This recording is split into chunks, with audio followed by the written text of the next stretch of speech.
All right, ladies and gentlemen, it's time once again because you did the unthinkable. Maybe it was just a natural reaction, but your finger hit the go button on yet another. Kevin, another paradigm-shifting episode of V8 Radio. Paradigm shifting. What paradigm did we shift here today? Everyone's paradigm. If you have two paradigms, what do you have? 20 cents. Or 40 cents. Tune in next week. as we teach remedial math to Right. Mike Q-Ball Clarke. Yes, coins and change first. This is the V8 Radio Podcast. I'm your host, Kevin Oeste, joined as always by our esteemed co-host, Mr. Mike Q-Ball Clarke. And Kevin, we are on location today. We're live in studio, man. It's an unusual occurrence. It certainly is. Yeah, well, it's a good thing. And Mr. Q-Ball, who is now a, 2-month staffer? Almost 3. Almost 3 months. Yeah. Wow, time goes fast. Yeah. Of the V8 Speed and Resto shop has come down to the actual garage studio here just outside of the V8 Speed and Resto shop to do this live and in person. Wild horses couldn't keep me away. I hear that. Mm-hmm. Wild horses can also not keep the automotive trivia question away. Nice. And if you listen to this nonsense, you know that we start every episode with an automotive trivia question. So the question is thrown out in the beginning. The answer is revealed at the end. Mr. Q, have you come up with a trivia question? Yes, in diddly doodly I did, sir. So here we go. Kevin, you're a Buick guy. I am. Just this week I started. Just this week. Well, we're going to put that knowledge to the test. All right, Kevin and listeners, in what displacements was the venerable Buick Nailhead available? Bonus question. The Buick Nailhead was available from what year to what year? Okay, so the Buick Nailhead is a V8 engine that gained its nickname because the intake and exhaust valves, they kind of go straight up and down in the head, but they have a long stem and a fairly small looking head. So they look like a nail. The valve looks like a nail. So that's why they call it the Nailhead. And they're available in a bunch of different displacements. I think, I honestly don't know that I know all of them. I know that there was a 364. I think there was a 366. There's a 401. There's a 425. And there might be something else in there too. The 364, I think there might have been a 322 also. Something like that. And those came about in the early mid-50s, 1954, I think. 54, 55, 56, yeah. 54. 1954? I'm going to say 54. Through what? And the last one was available in 1966. The 1967 model year introduced the 430 cubic inch engine, which was not a Nailhead. It was their next generation. Did they call that the Wildcat? Yeah, initially they called it the Wildcat V8. They didn't have a whole lot of names for it, but yes, that would fly. So that's my guess. All right, right on. So to recap, you said 364, 366, 401, 425, and then you threw in the 322 there at the end. Yeah. All right. Final answer? That is. We'll find out. We'll find out at the end of the show. All right. So what do you got for me? Well, you graduated high school in 1987, right? I did. That's why you asked me. All right. Well, I guessed this before. Yeah, okay. It was a great year for a lot of things, but maybe not the highest selling automobile in the United States. Oh. What was the highest selling automobile in 1987 in the United States? Ooh, man. That's a solid question. Mm-hmm. You were there. I was there. All right, let's think about this. 1987. That was when, let's see, your Camaros and Firebirds were tuned port injected. Horsepower is starting to come back. Mm-hmm. Starting to get alive again. You had the Grand National. That was the fastest production car, but not the best-selling production car. The Grand National was. When it debuted, it was. It was the fastest U.S. production car. When it debuted? Yeah. When did it debut? 86, I believe, right? Okay, well, good thing that wasn't the trivia question. Oh, man, a Chevette. All right. There's one of 215 or so produced 1982 Grand National. Really? On the Bring a Trailer right now, I think. Holy cow. Well, I got to study up. But that doesn't answer the question of what was the highest selling American car or car? Highest selling car in the USA. In the USA. All right. 1987. This is going to burn a lot of people, but I'm going to say... I'm going to say the Honda Civic. Honda Civic? Yeah. Here in the United States of America? I apologize, people. Yes, here in the United States. Okay. Is that your final answer? Yeah, I don't have anything else rolling around on this head of mine, so Honda Civic it is. So not like an SI. What was unique about the 1987 Honda Civic? No, it was the Accord SI. Four-wheel steering. Oh, I remember that. Man, just throwing these things on. You're just giving it all away. All of our radio listeners just bathe in these free trivia questions. They're just coming hot and heavy tonight. Just basking in the free trivia. Yeah. And interestingly enough, I had a different trivia question that I was going to use this time. Is that right? I get to bank another one. All right. So Honda Civic, is that your final answer? That is my final answer. Okay. Oh, that hurts me to say that, too. Noted. Why does it hurt you to say that? It's because I want it to be a domestic car. You really wish it was an American car. Yeah, that's right. You're a patriot. I am. Yeah. There you go. There are Japanese patriots who are cheering for you right now. There are. And konnichiwa. I've never been to Japan, and I am fascinated by that culture. I've never been either, and it is a fascinating culture. I would love to go to Japan. Mm-hmm. I think there's so much there. Maybe even the top-selling car in America in 1987. Perhaps. We'll find out at the end of the show. So, you're here. You're out. Here. Yeah, man. You're free. You're happening. You got the money you owe me, mother. That was a line from the Blues Brothers buried in that. So, Jake, you're out. You're free. You're happening. You got the money you owe us. I'm working it off day by day, man. Yeah. How's your experience been? It's been phenomenal.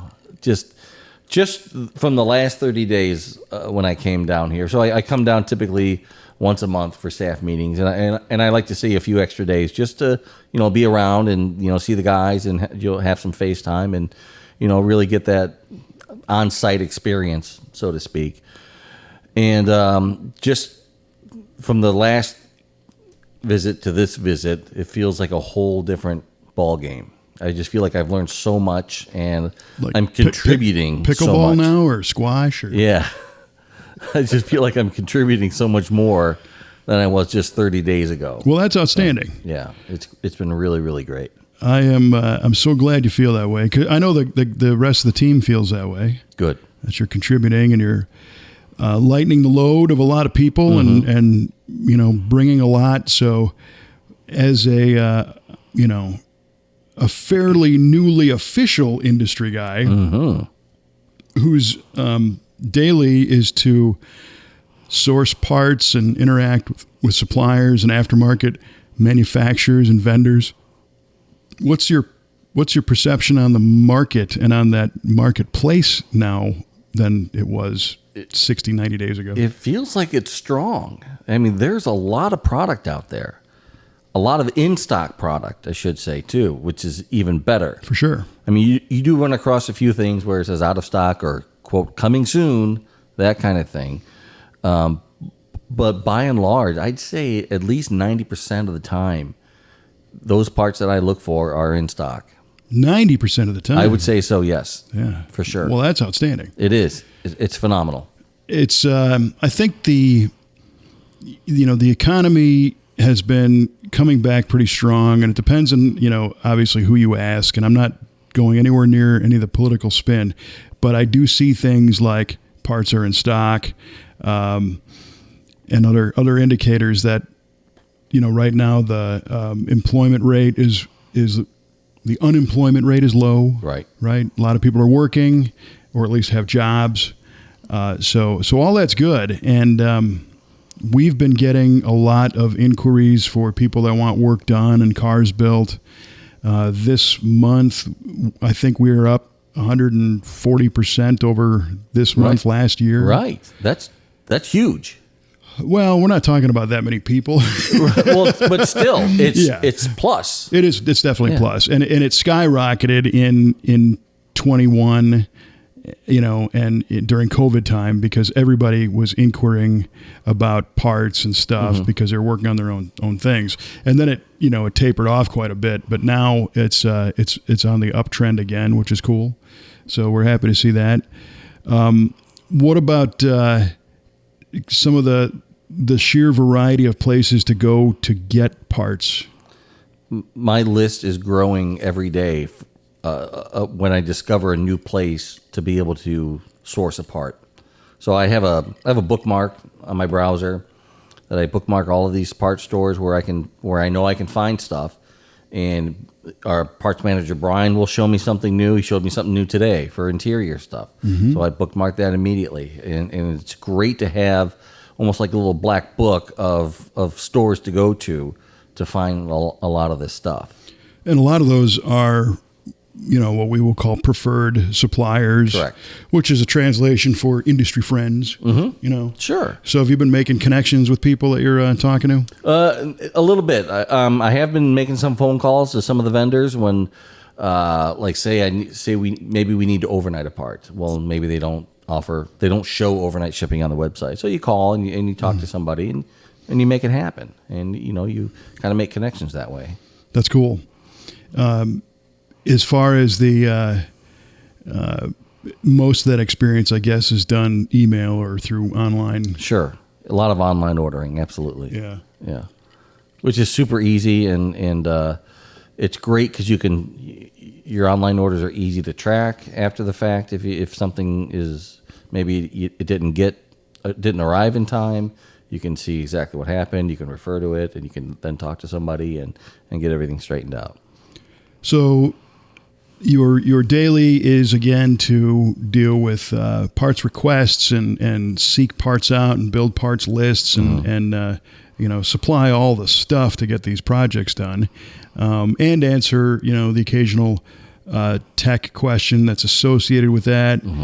It's important, and I see you do this all the time, to respond to a technician who is looking for a part, and you got to be quick to say, hey, do you need the gasket and everything else that goes with it? Right. How's that going? It's going great. The technicians have been terrific about communicating what their needs are as far as getting parts, or especially if something isn't correct when it comes in there. They let me know immediately, and then I can beat on the bushes to make it right. Nice. Well, that's cool. Yeah. So I guess coming up on 90 days, right then? Yeah. Oh, boy, that's a review time. It is review time. Oh, man. 2 more weeks. Well, it's been fun, pal. Yeah, it's been great. Really great you could make it out here today. Yeah. So let me flip that, though, and ask you, did Kelle and I sell you a bill of goods on this, or was this what you were expecting, or... I didn't know what to expect. I mean, I understood the job. Okay. I understood what I would be doing. But that doesn't really prepare you for the actual job. And there was a good learning curve. I mean, it was fairly steep, and I worked hard to try to overcome that, and I wanted to be as effective as quickly as possible, because I knew that the need was there. And I knew that Brian needed the help, and I knew that Trevor needed the help. And I knew that Lisa needed the help, and Lisa, your marketing assistant. And I wanted to make as big of an impact as quickly as I could. And, an effective impact, not cratering in, that kind of impact. Yeah, here's boom. Smoke and fire and done. Well, I think you have. I mean, I don't know of anybody who, nobody's been complaining or saying, why'd you hire that guy? Or he ain't pulling his weight or any of that stuff. And I think that's a common thing when people come through the door. They are either expecting something or anticipating something and finding out generally that there's a lot more. Because we have a lot going on. You have a lot going on, sir. And it's in many different directions. And sometimes that gets challenging, too, because in your desk, so to speak, your priority is getting those parts and getting those parts lists figured out. So you might have a question, and for you, that's priority number one. Sure. But a lot of times when we look at the, we have some summer help, some younger people that have just been dynamite. But when you add up all of the priority one questions, now we've got 30 at a time. You're right. And they come to the team leaders and then to Kelle and I. And sometimes we have to reprioritize those. So your priority one to get your job done might be number 7 in line in the big picture. Right. So it's challenging from, the people trying to keep the wheels on the bus to make sure that your question's going to get answered, right, and not to make you feel unimportant or blown off or anything. Sure. But I think the way to understand and appreciate that is you are also aware of all the projects that are going on, and you can kind of see through the systems we have what's on fire. Yes. For sure, without a doubt. In fact, there was a little bit of fire. So, for example, last Friday, Brian was out and Joe was out. Joe, our sales manager. So all the phone calls were getting forwarded to me, which was fine. And I took some calls, and I talked to some prospective customers, which was great. And I did the procedure to get them entered into the system and make sure they get what they need. But we did have a customer call, a gentleman that owns that 69 Corvette, that we're about to deliver. And he called looking for Joe. And I was like, well, unfortunately, Joe's not here, but how can I help you? He says, well, I went out and I came out and saw the car. It's phenomenal. I love it. I'm not a man that lets a lot of expletives fly, but man, I said that thing was effing nice. And he's a pretty reserved guy, too. Yeah, he's a good dude. But he did mention to me that we were due to deliver that car on the following Tuesday.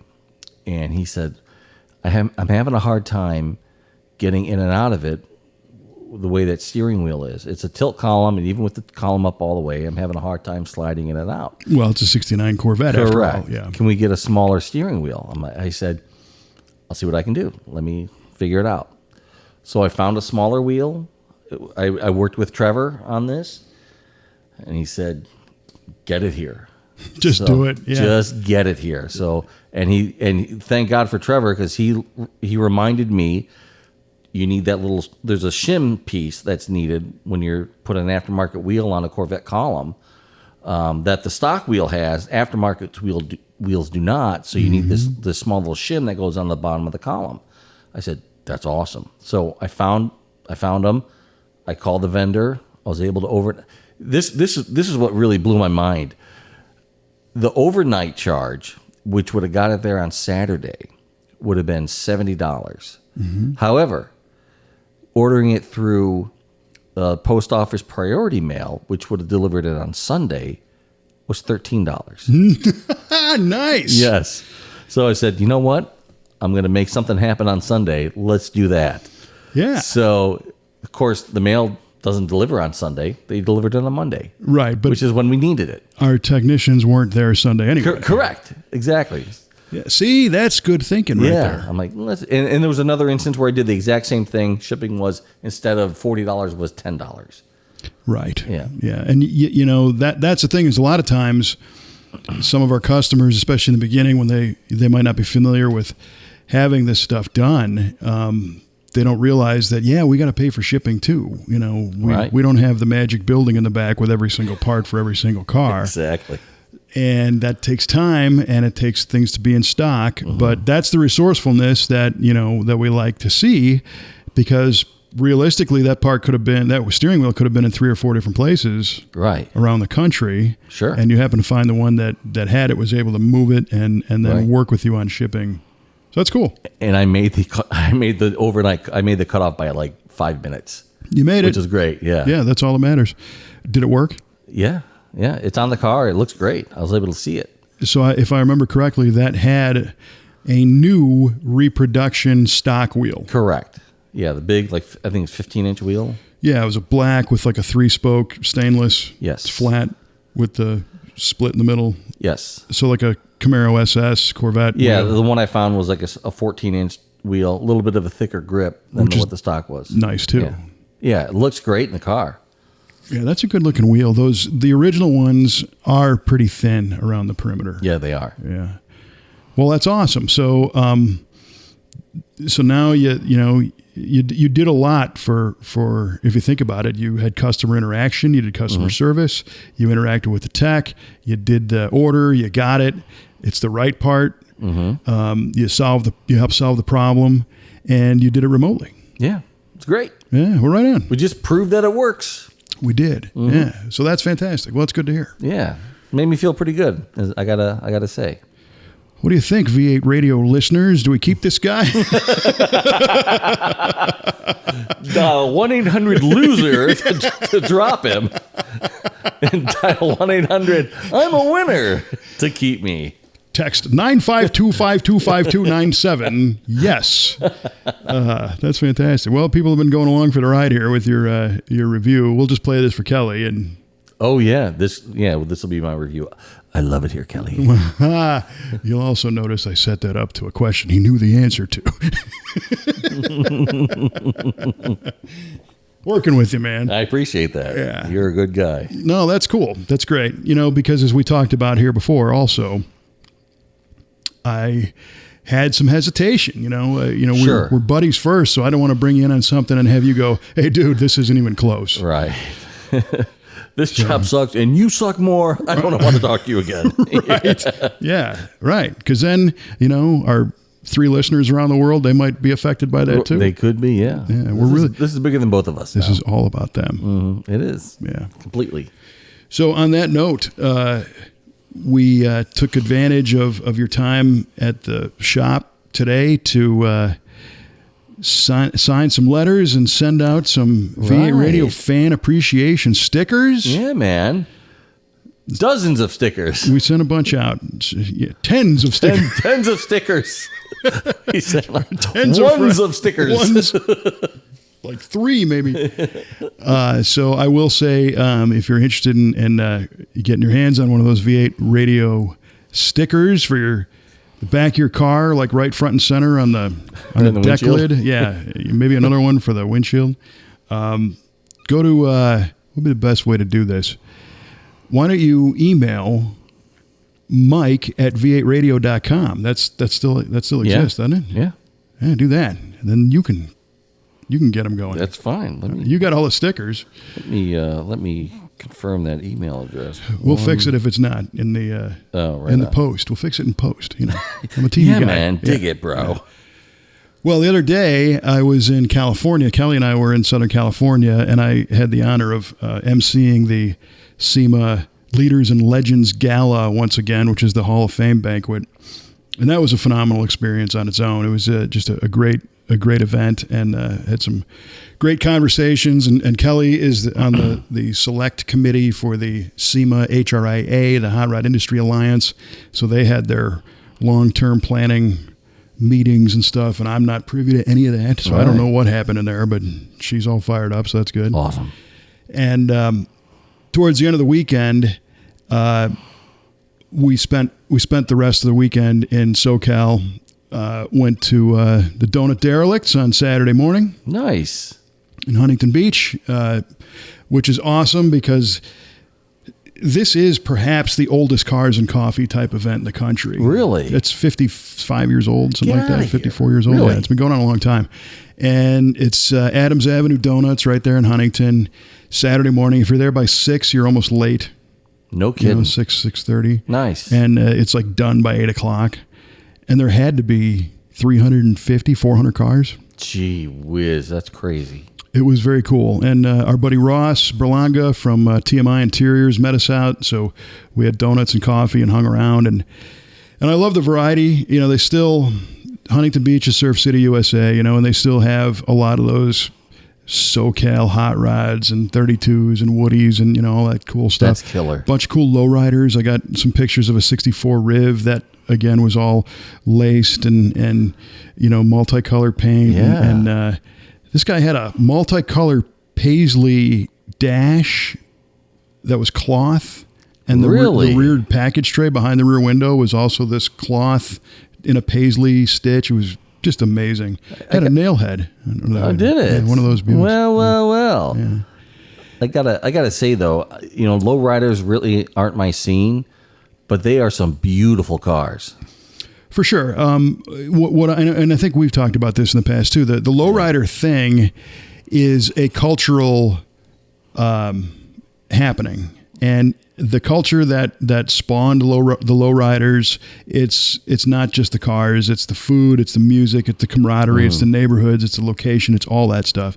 And a lot of people think that it's a clique. You know, it's an inside type club. And in reality, whenever you see anybody, you know, that's legit in a lowrider club or really part of that scene, and you ask them about the car, you better be ready because you're going to become part of the family. Nice. I mean, they will. It's awesome. They take tremendous pride in the work, and they do so much to these cars. And again, like you say, I'm not about to build one. It's not really my cup of tea as far as the 13-inch wheels with the wires and the skinny rubber band tires stretched and you know, the hydraulics and all that stuff. But when I see the paint work on these things, it really just makes my eyes happy. Yeah. Yes, that's exactly what it does. It does make your eyes happy. I mean, the amount of hours that's spent and the love and the care that goes into one of those paint jobs is unbelievable. It's unlike anything else. I mean, there's fish scales and scallops and designs and, you know, multi-layered metallics, and they're usually very heavy flake and bright colors that go together, blues and oranges and reds and yellows, and it's just just cool to look at. So, you know, there was a bunch of those. There was so this was interesting to me because I do a decent amount of car events. I'm usually working at them these days. So it's a slightly different perspective. I'm not just some guy walking around enjoying the show. Right. I'm certainly enjoying the show, but I usually have something else to do. And I was looking at a Bronco, and some dude brought a Bronco that had a Godzilla motor in it, a 7.3 Ford Godzilla. No way. And it was very well done, nice truck. And I was excited to see the Godzilla because I personally don't have a lot of experience with those. And it's, again, 7.3 liters. So, you know, it's over 400 cubes. Yeah, about 450 or so, something like that. Well, a 454 is 7.4 liter, isn't it? Yeah, and a 7 liter is like a 427. So it's, 440 something. Yeah. Metric system. I mean, our listeners in Sweden, we got a lot of listeners in Sweden now. You can tell us our ratings are going to spike right now. Tell me how big that engine is. But the Godzilla V8 is similar in architecture to a GMLS. So it's not an overhead cam like the Ford Coyote. Right. So it packages easier. It's bigger, but it's smaller. It's bigger displacement, but smaller physical dimensions. So it fits better into certain platforms. And I've honestly thought, you know, that'd be kind of cool in my Galaxy. They make tons of torque. They came out as truck motors. And from what I understand, the bottom end will handle 1,000 horsepower with superchargers all day long, turbos. But what was interesting is as I'm looking at this, 3 or 4 guys walk up and they're local. They're there every weekend, you know, and one guy's looking at this and he's like, it's some kind of a Ford engine. You can see it says Ford here on the water neck. And I said, yeah, this is a Godzilla motor. It's what? It's a 7.3, you know, Godzilla. Oh, so what's the deal with that? And I started to tell them and tell them about some of the challenges of putting them in because the factory installed doesn't have a front accessory drive system. They got electric power steering and all that kind of stuff. So I'm like, you can look here, you can see they got a bracket system that somebody made, and they got headers and the whole deal. And what kind of power does this thing make? And I said, I think these are like 400 and I could be wrong, 419 or something horsepower, but far more torque and. It's a plastic intake, aluminum head. The only downside is it's a cast iron block because some people like the all aluminum like a Coyote. Mm-hmm. The Coyote only weighs like 444 pounds. Wow. It's crazy. So, we're talking about this and next thing you know, there's like 4 people standing there that are listening. Nice. You're holding court, man. And I'm not used to that in a genuine organic situation. Right. Normally people are forced to listen to me because I have a microphone. You're on stage, you have a mic, you're belting it out. Some people will stop and watch you. Right. People are walking by, it's just your shtick. And it's very one way. Right, exactly. And I don't know, people kind of glaze over and stare at you, and they walk on. And you don't know if you're getting anywhere, with the presentation. But these guys were like, oh, yeah, cool, yeah, right on. And they thanked me and they moved on. And I thought, hey, when the first time I ever went to that event was in 98, I think. And I was a recent transplant to Southern California. I did not fit in. I was clearly a Midwestern dude. Right. I was on a different speed. And then I just happened to kind of reflect for a second and look, when I was there that past Saturday, I was wearing flip-flops and khaki shorts and a Hawaiian shirt, and I got salt and pepper hair, so I fit right in with a lot of these dudes now. You never left, man. Well, I kind of evolved into that, and that's what these other dudes were, and they're like, yeah, right on, man, yeah, cool, And I'm like, I fit in. Yay, I'm somebody. They like me. They really like me. Is that silly? But it was cool, it was neat. So a few minutes later, I'm walking down another aisle, and I see a 69 Camaro, and it's red. It's a very dark, vivid red, and it's got some carbon pieces under the hood. It's an LS swap. It's got a carbon intake and carbon hoses and things, and some just very tastefully done car. And this guy comes up and he says, hey, did you bring anything cool? And I said, well, yeah, I brought my wife. She's over there. He's like, no, yeah, it's cool. But you bring a car? And I said, no, I'm just in town, working for the weekend. And he goes, well, I just wanted to thank you, man, because I watch your videos, and the lose change car and the reloaded Camaro and that comp Camaro, they inspired me to build that one. Wow. Right. Get out of here. I was like, whoa, that was cool. You mean things I do actually people take notice? So and 2 in a row. Yeah. People, and now 3, because hopefully somebody's listening to this. Right. They asked for stickers, so we know they're out there. Right. But it was just a neat thing because, we oftentimes kind of get in our own space and our own heads. Mm-hmm.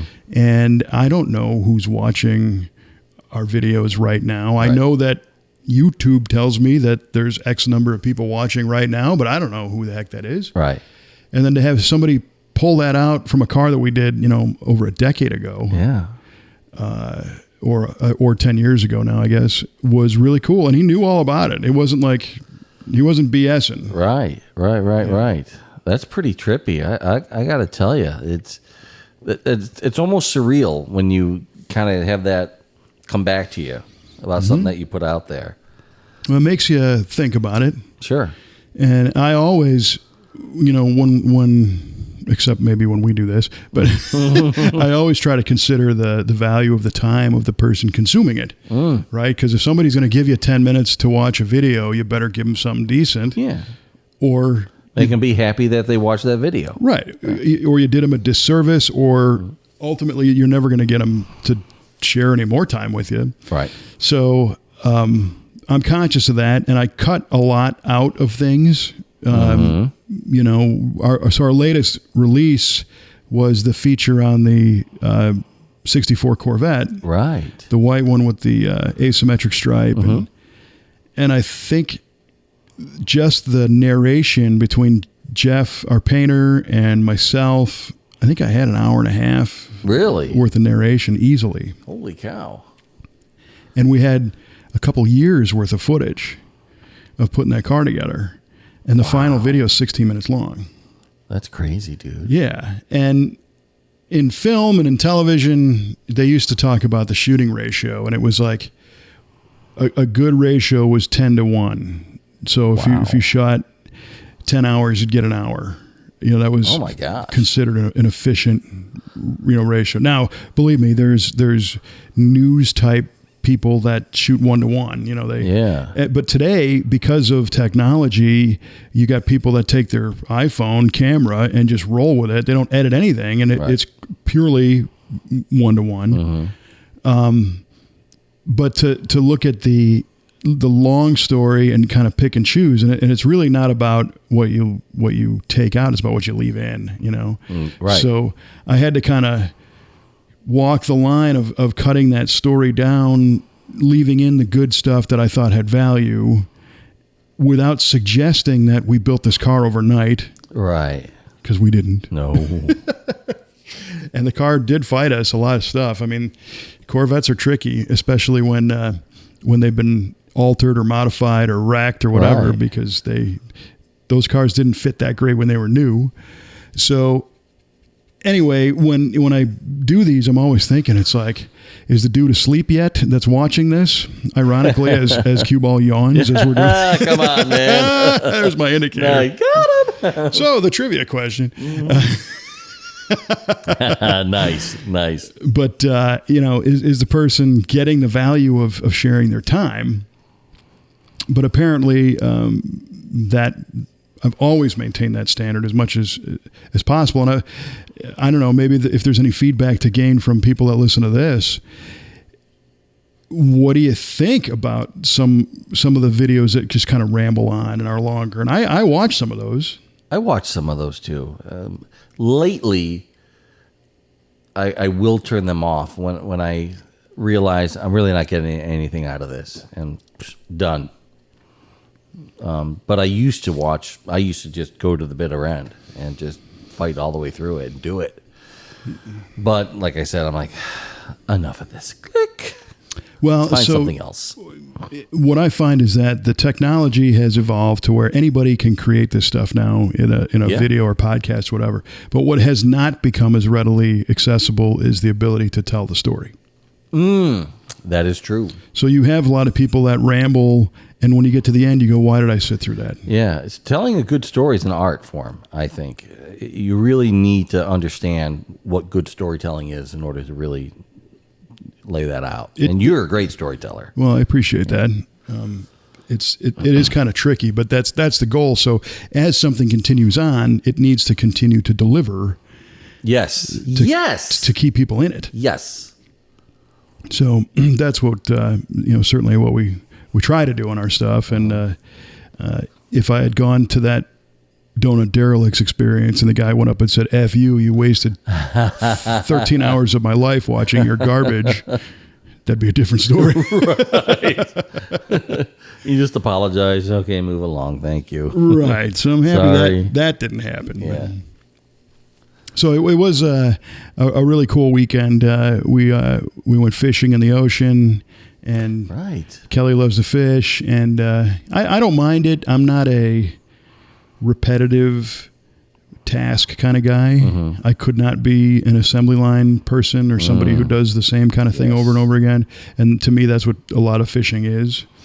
You're cast and reel it in. Hopefully reel it in. It's very exciting when you catch something for sure. And we were catching these sculpin fish off the 80 feet down in the ocean, and it's neat to figure out the technique to hook them, and you catch a few, but then all of a sudden that spot runs dry, and then you're just repeating the cast thing. And I look over, and Kelly's like laser focused. She's like, I'm doing it. Here again. Yeah. Let's go. I know it's out there. It's the draw. It's out there. I'm going to get it. It's out there. And me, I'm like, I've done this already. I don't need to do that. Can I do something else? Can I steer the boat, please? Thank you. Yeah, right. But that trip was really good. It was a fun camping trip or fishing trip. But interestingly, we stopped in Hermosa Beach, which is we lived there for a while, And I went into ET Surf and Skate, which is a surf and skate shop that has been there since, I think, 1972. I think it's about as old as I am. Wow. And I bought a skateboard. Cool. And people in there are like, yeah, right on, Boomer. You know? You doing that for your grandkid? Yeah. What are you trying to prove here? And there's a guy behind the counter, and he's got to be all of 17. Oh, and there's another guy there. He seemed like he was about 15.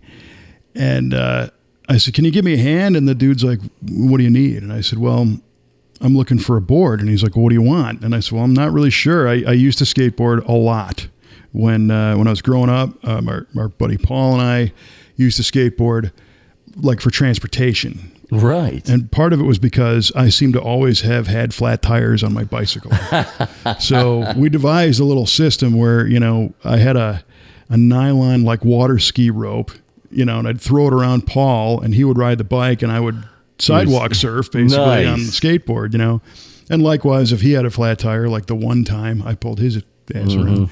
But it was a lot of fun, and the board that I used to have was a vintage late 70s, I think a Gordon and Smith laminated plywood fiberglass board. It was called the Fiberflex. And I think it was built in San Diego. It was from that whole era. It was homegrown, a legit, authentic skateboard. And I found it in the garbage. Holy cow. And it had Hobie stickers all over the bottom, of course it was killer. Yeah. And again, I put a lot of miles on that thing, and I wasn't really into doing tricks and, X Games kind of crap, because I can't. I never could. But again, had a lot of fun. So somewhere along the way, that board got away. I don't know what happened to it. It may be at my mom's house. That surprises me. I know. You are a keeper. I don't like to see a lot of stuff get away, the important stuff. Yeah. But it's gone. So I'm standing there in this surf shop, and I'm looking up, and here's a laminated glass skateboard that it's the same color blue. Nice. And it's got the grip tape on the top. It's not the same brand, but I'm like, what's up with that thing? And so I was talking to the tech there about needing something that would support a guy my size, and I needed something. So I'm asking him, like, can you adjust the bushings in the trucks so that it doesn't flop when it steers left to right, whatever? And he's like, "What do you mean?" And I said, "Well, can you tighten them up?" And I'm like, "Well," and I just told him, like, I can tighten those. I said, "What are these made of?" "These are urethane." And he's looking at me like, I guess so, yeah. And I told him, I said, "My last one, I took urethane sway bar bushings and cut them down and put them in the skateboard." I did, yeah, and tighten them up so that, because I didn't want the thing to turn too quickly, because we would go fast on that. And if you turn too fast, then you're eating pavement, Yeah. So he's like, not like this guy knows what he's talking about. He's like, I'm not sure I know what this guy's talking about, but he thinks he knows what he's talking about. Right. And he's old, so he probably knows what he's talking about. He might be buying something, so maybe I'll just humor him. Yeah. So we talked about wheel composition and the width of the board and the truck, the truck design and the shape of the board. And it's pretty cool because this thing is convex or concave, I guess, in two directions. So the nose points up, the tail points up. Then the middle of the deck curves the other way. Interesting. So it's real rigid, which you didn't want to stand on something that flops. And so I ended up buying this thing, and I was flipping the coin, and Kelly's like, "You going to buy it?" And I'm like, I don't know. She's like, "You're going to buy it." I'm like, "Well, I don't know. How do I get it home?" She's like, "Carry it on the plane, man. Who cares?" You know what I would have said if you texted me and say, "Hey, should I buy this?" You know what the answer would be. 100% yes. Yes. Well, buy it now. She was right there with you. So. Good. So I did buy it, and I had to. It was a carry-on on the airplane on the way home. And again, people are looking at me again. They're like, "Who's this Yahoo in his BS Hawaiian shirt?" Okay, bro. Yeah, right on bra. Hang loose. Hang loose, bro. Oh, my goodness. But I got it home, and when nobody was looking in the neighborhood, I took it for a spin. I tightened it up and adjusted a few things, and it was killer. Nice. It's awesome. Like you never stopped. No, it's like I stopped. A long time ago. 30 years at least, probably. But no, it was a lot of fun. So some unexpected stuff happened on that little trip to California, but it was nice. I got a lot of that hot rod surf culture all at the same time. That's great, man. Fishing and skateboarding and donuts and hot rods. And it was nice. That's a beautiful thing. Mm-hmm. So backing up a little bit, though, when you were at the Gala, you ran into our good friend, Mr. Ed Iskenderian. I did. How about that? How old is he? 102. 102. Iski, national hero. Iski is doing great. Of course, the cam father. Yeah. You know, the guy that's been making camshafts and building engines since I think he was 14 years old. Good gravy. So you do the math. 102 minus 14, that's a long time. That's a long time. And he came in unassisted, meaning not in a wheelchair, not with a walker, not with a cane. He looked amazing. Looked amazing. Yeah. He's like anybody at an advanced age. He's a little hard of hearing. Sure. And there was people in this crowded ballroom, so it was probably pretty hard for him to hear. But I talked with him for, 10 minutes or so. And I hadn't seen him since his 100th birthday. So 2 years ago at that same event, we got to sing him happy birthday at the Gala, which was killer. We sang him happy 100th. And Gentleman Joe Schubeck, the drag racer, came out with a birthday cake for Ed at his 100th. Really? But this time it was, I think, a week or so after his birthday. So we didn't do the cake. And it was funny because the first time we give him the cake, we stopped the whole banquet. The spotlight shines on him. The whole place sings happy birthday. It was great. And afterwards I went up to him and, personally wished him a happy birthday. And he's like, hey, thanks. Who's going to take all this cake? And I said, well, it's yours, man. You take it. And he's like, so I go walk around. I come back, and the cake is now gone off the serving plate. But he's like, hey, is this yours, the serving platter? I'm like, I think that belongs to the hotel. Well, can you get it back to him? We'll take care of it, Ed. Exactly. Anybody else would have taken the whole thing with them. Right. The hotel isn't going to miss the serving platter. I had to make sure that was going to get back to its rightful owner. That's awesome. It was awesome. Gosh, I remember as a kid, every car magazine I ever thumbed through, you'd see ads for Iskenderian cams. That's it.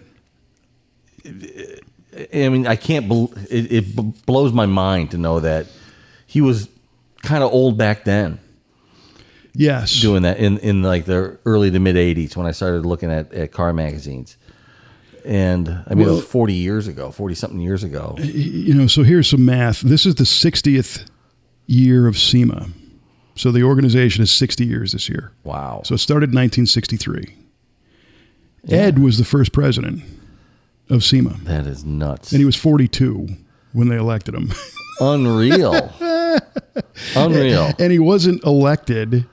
They had this meeting. So all the original forefathers of SEMA, and these are the legit guys. This is Vic Sr., Edelbrock, and, Sure. They're all sitting around having this conversation that we need to go legit. We got to come up with an association to kind of defend ourselves against the government and the public and taxes and all this stuff.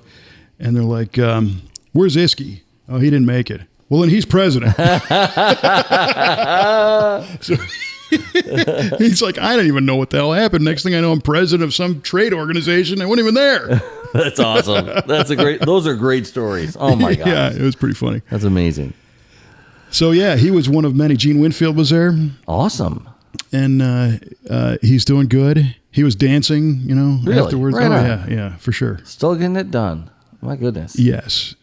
He was hitting on Kelle pretty hard. Was he really? He was telling her how nice her hair looked, and oh yeah. Wow. Oh, he's on. Yeah, he's doing it. Mm-hmm. I love it. And then I had a really great conversation with Miles Kovacs. Ooh.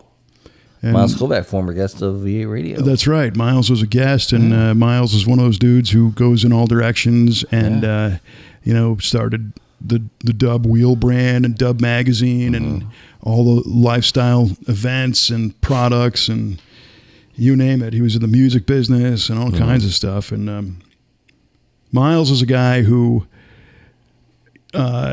again, I value his time. I know he's busy. He's got a lot going on. So towards the end of the night, the program was over, and I said, "Hey, Miles." He said, "Hey, what's up, man?" I said, "Not now, but sometime when you have a few minutes, I'd like to chat with you about some branding ideas for our business." Nice. And he's like, "Well, what do you mean?" And I said, "Well, we've got V8 TV, we got V8 radio podcast, we have the V8 Speed and Resto shop, we got the Bonneville Up to Speed podcast, and then some personal events that I do. And a lot of people don't know that they're all connected or what they all mean. And he's like a master of branding. So he's like, "Oh yeah, sure." So he just goes into it and starts asking questions about, what the shop is doing and what the goals are and all this stuff. And, so like 20 minutes into this conversation, wow, I have a month worth of things to think about already at that point. But I said, "Look, I appreciate this, but I'm not trying to hold you up," because there was an after hours, party where everybody was hanging out. And he keeps going and just sharing his time. And that's when it got a little strange, because Miles' mission today is really to help people. It's far more than being in business or helping businesses. He wants to help people be successful. And if you rewind and go back and listen to the episode we did with him a few years ago, he talks about his personal challenges he went through. He's got a disease where he's losing his sight all the time. Right. He had tremendous insecurity, and he had suicidal thoughts, and he lost his brother, low self-esteem, and all this kind of stuff. And it really took him to figure out a bunch of stuff to get back on the horse and to really go out and do something. So all of a sudden it turns into a therapy session. Oh man. And Kelle's standing there, and a friend of ours who is a business coach, his name's Ericon, he's standing there, and Miles is like, "Hey, we really... You got to figure out some stuff. You got some things that are holding you back from your history. I can read people, and I know that you got some things you got to straighten out that are holding you back, because you could really be doing a lot more and different things than you're doing now." And you look over at Kelle, and she's like, "Preach, brother!" Yes. She's like, "Tell him." Take that. Yeah, and all of a sudden in my head I start hearing, Roberta Flack, "Killing Me Softly." Because this dude's just telling my life story, as if he was there. He's just drawing it out of you. Yeah, and I'm like, whoa. So I think it was an hour and a half. Get out of here. Session that I had with Dr. Miles. Dr. Kovacs. And it was great. He certainly wasn't wrong. But again, we were kind of talking about it afterwards, and I don't want to say that anything he said wasn't legit, but it's a pretty safe bet that we all have some kind of thing from our history that we're dealing with. You know? But he was kind of bringing it to the attention that you need to deal with whatever that stuff is. Identify it, deal with it. You're absolutely not wrong about that. Yeah. And who knows? And then he said you can put your branding stuff together and do your bigger projects and all that stuff, So it was pretty wild. It was not what I was expecting to happen at the Leaders and Legends Gala, but it lived up to its name. Yeah, right? Not because I was there. But. Well, that's awesome, dude. It was cool. Miles Kovacs, great guy. Well, so generous with his time. He was, yeah. And for no reason outside of he just wanted to, Yeah. And he had a captive audience for sure. 100%. But he didn't have to do that, so that was cool. Nice, dude. Right on. So it was a great event. Got to spend a little time with Mike Spagnola, SEMA president, CEO, and the new SEMA chairman, Kyle Fickler. Nice. He's the chairman of the board I remember now. Kyle. Yeah. Guy that saved my life after I almost cut my Saved finger your off. life. Absolutely, he PF did. Chang's. We've told that story here, right, on the podcast? Yeah, I believe we did. Yeah. There's our keyword search. PF Chang's. PF Chang's. Dead in bathroom. Bloodbath at PF Chang's. Blood bathroom. We have a title for this episode. Yeah. Right on. But Kyle's great. He's a racer and a real guy, and he's gonna been a good friend, and he's got a lot of good things he's gonna do in that organization. And James Lawrence, who's the outgoing chair, started Pro Media Publishing and Power Auto Media.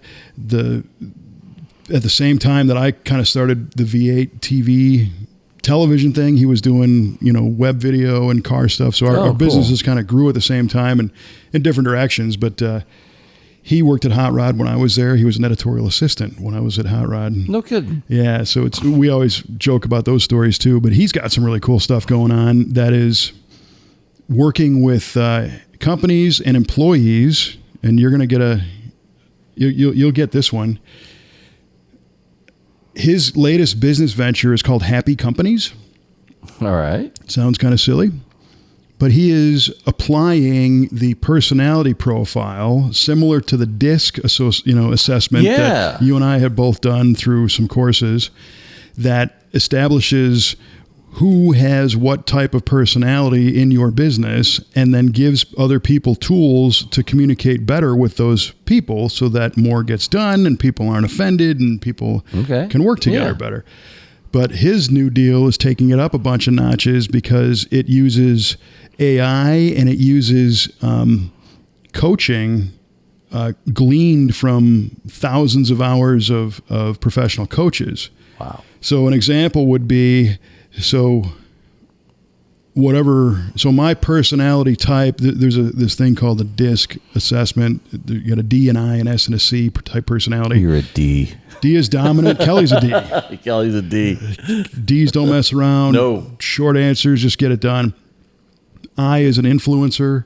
They like to tell stories. That I'm kind of an I. Mm-hmm. S is a supportive person who wants to make sure everything's getting done and they're doing what they can to help. I think that's you. I'm very S. Yeah, and Lisa's S in our marketing department. Yep. And then C is the conscientious person who's very detail-oriented. They want to make sure all the T's are crossed and the I's are dotted and procedures and all that stuff. I have shades of C as well. You do, for sure, yeah. Which is good in a parts, an auto parts position, detail-oriented. But anyway, what his program would do is you could type in, hey, I have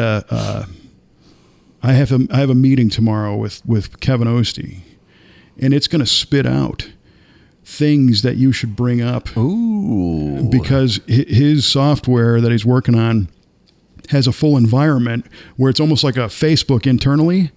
So like they encourage the employees to post a profile picture and post a little update. What'd you do last week? And I went fishing. I went to the Derelicts, whatever. Mm-hmm. And then on the following Wednesday, when you need to have a meeting, it says, hey, make sure you ask him about his Derelicts thing. Nice. And handle him this way because he's an I and his personality is this. And wow. It's next level stuff. So Dang. What was cool about it, and he was surprised that I knew anything about this because I'm, basically a knuckle dragger. But we've been through this training and it's for real. But to have that type of, so the conversation happened when James Lawrence and I were both in the makeup chair. Oh, really? Behind the stage, getting ready to give speeches about SEMA. Oh, wow.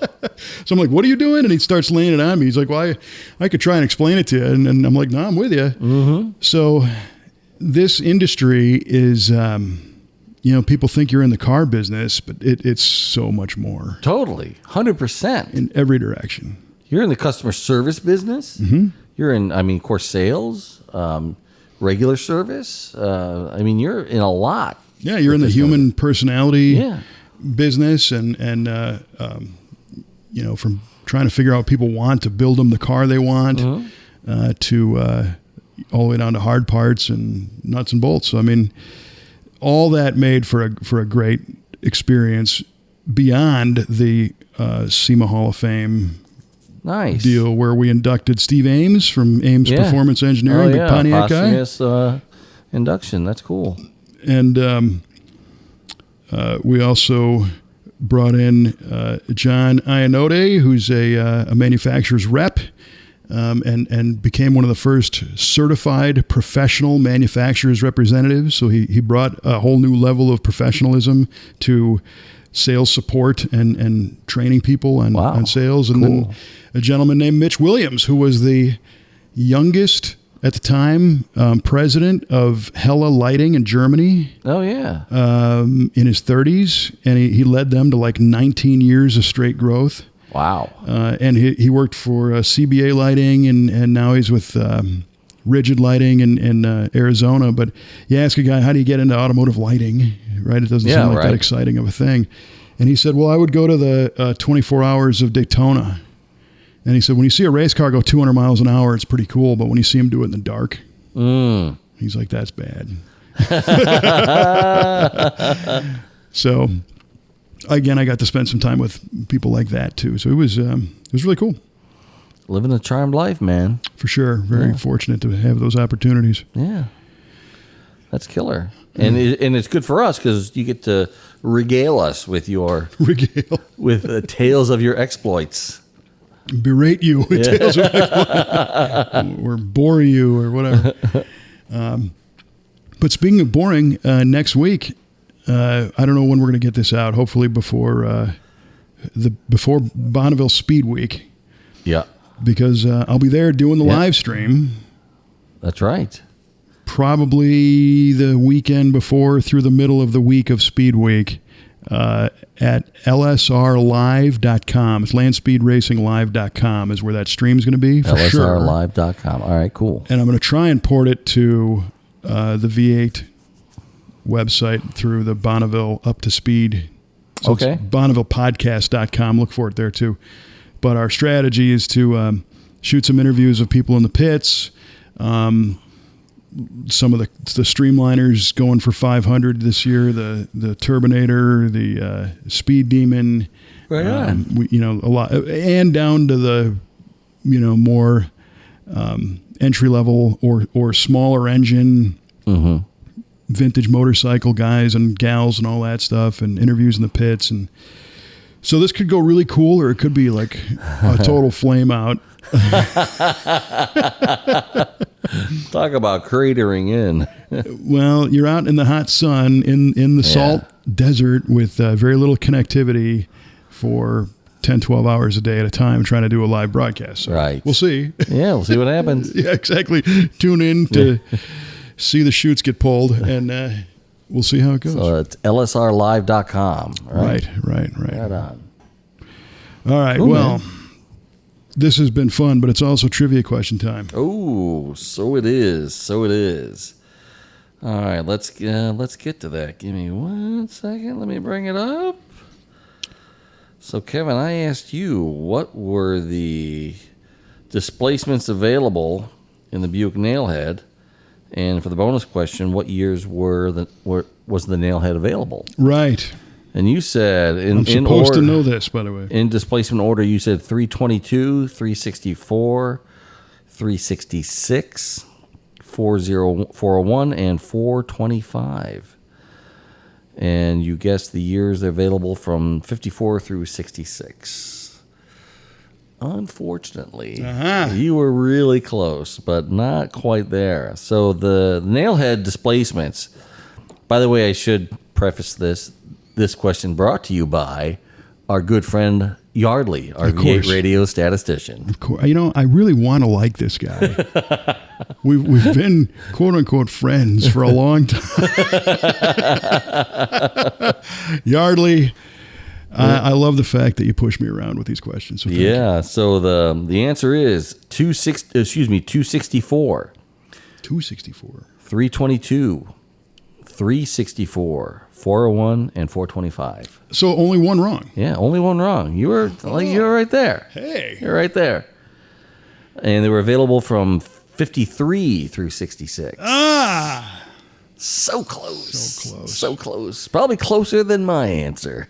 Well, I don't feel terrible about that. No, and you shouldn't. I mean, you dancing all around it. In fact, you had so much more right than wrong. We're going to give it to you. No, I don't deserve it. I got it wrong. I mean, you don't, but I was going to give it to you anyway. I'm good with that. All right, fine. I've never actually owned a Nailhead, and I've always wanted one. And our buddy Good Time Jimmy. Good Time Jimmy's got a Nailhead. He's got a 425 with the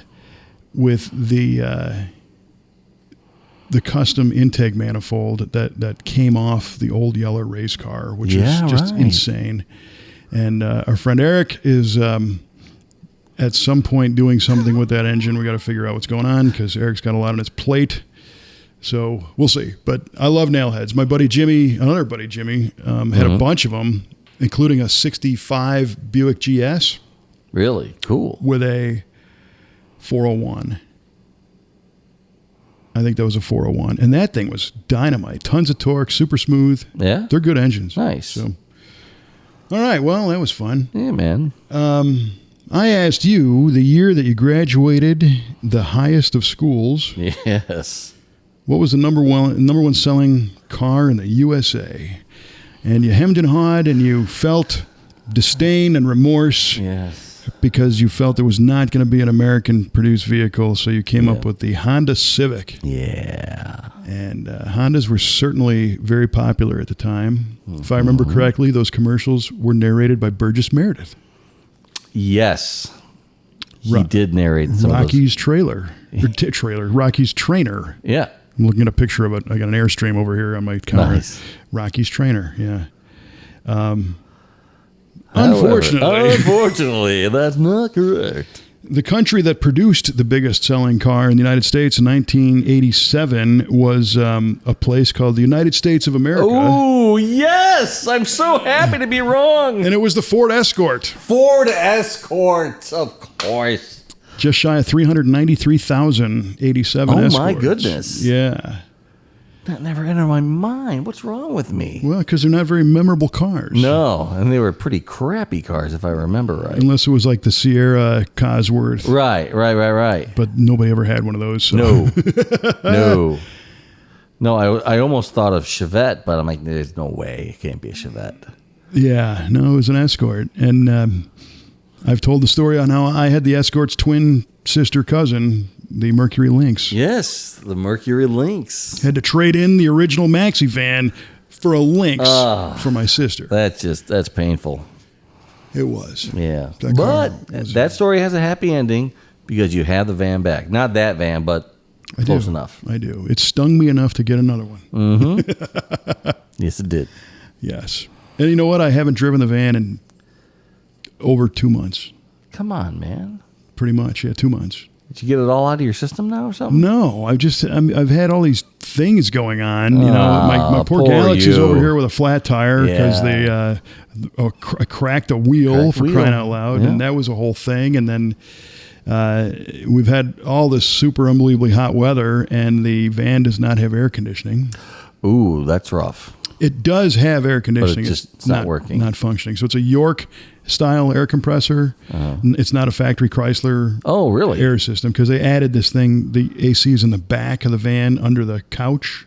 No kidding. So there's hoses that go front to back the whole way. What? Yeah, it's a big thing. What drives it? Well, there's a York compressor up front, and then it sends the pressurized refrigerant back, and then the coil, the evaporator's in the back, and a fan blows across it, and it goes up a plenum and out. That's weird. The roof vents. Oh, I'll be darned. And it does the heat also that way, and the heat's killer in that thing, so I'm hoping the AC is good. Well, 95 degrees, of course the heat's killer. Well, when I got, I've had it over the winter, so it was, the heat worked great, but I forget, that I thought, well, let's think of what's probably wrong with this, and I looked at it, and it looks like the AC compressor clutch is fried. Okay. So that's like a $20 thing, put a clutch on it. But then I realized, but that's an R12 refrigerant system. Do you have to open the system to replace the clutch? I don't have to do that, I don't think, but I'm betting that it leaked somewhere. I'm just assuming that, and I could be wrong, but assuming that the refrigerant has purged out of that many years ago. That's not an unsafe bet. Because the dude would have just put a clutch on it. Yeah, you'd think. So that means convert to 134 or find R12. And there's a strong argument, even though R12 is like illegal unless you've got certification, but we do have technicians that are certified, and it's very expensive. Yeah. If it didn't leak, R12 is like, a typical R12 system is 6 degrees cooler than a 134. It's more efficient. It's better, it's bad for the ozone, but not the ozone layer is coming back actually. So that's not making a comeback. It's fine. We can purge a little bit. So there are people that say, if you got an R12 that works, keep it. Yeah. Use it if you can afford it. But running R12 from that compressor all the way back to the thing is probably going to be $1,000 worth of refrigerant. Probably. Oh, my And gosh. I can hear our friends at Vintage Air right now going, just call us. Just call us. We'll take care of you. Come on, Kevin. We'll sell you $800 worth of refrigerant, but it won't Rick be Love, $1,000. if you're listening, call us. Which, by the way, I do owe Rick Love a debt of gratitude, and our marketing assistant, Lisa, a debt of gratitude. I did say before that she put all that together to help the wheels along on the Cadzilla documentary. Oh, yeah. And eventually I did talk to Jimmy Shine, who has contact with Reverend Billy Gibbons fairly often, and Shine agreed to pass my proposal to Mr. Gibbons along to do that project. So the Reverend is on a European tour right now. So as soon as, hopefully as soon as he gets back, we might have an update on that. Man, that's exciting. Just that little bit of news. It is exciting, and there's going to be when that happens, there's going to be a lot. So just hit the subscribe button. Yeah. Don't miss that one. an episode. Because you'll miss a lot. No kidding. All right, my man. Well, that was a lot for a quick catch-up. Yeah, that was great. It was fun to be able to do this, live. So to speak. Live and on location. Yeah, for On sure. location for me, in your studio for you. I am in a location, You are in a location. after all. So this has been the V8 Radio Podcast. As we suggested, hit the subscribe button because you never know what kind of tangents you'll find us on next time. And tune into the Bonneville Up to Speed podcast for that kind of stuff, and zip over to YouTube and subscribe to V8 TV for things to entertain your eyes as well as your ears from our shop, V8 Speed and Resto. Mr. Q, you got anything else? I'm really happy to be here, man. Me too. I'm just happy to be here. glad. Thanks for including me in here, man. It's like the opposite of Dante from Clerks. I'm not even supposed to be here today. No, I'm supposed to be here. So thanks for listening, and keep the shiny side under 100, and we'll see you next time on V8 Radio.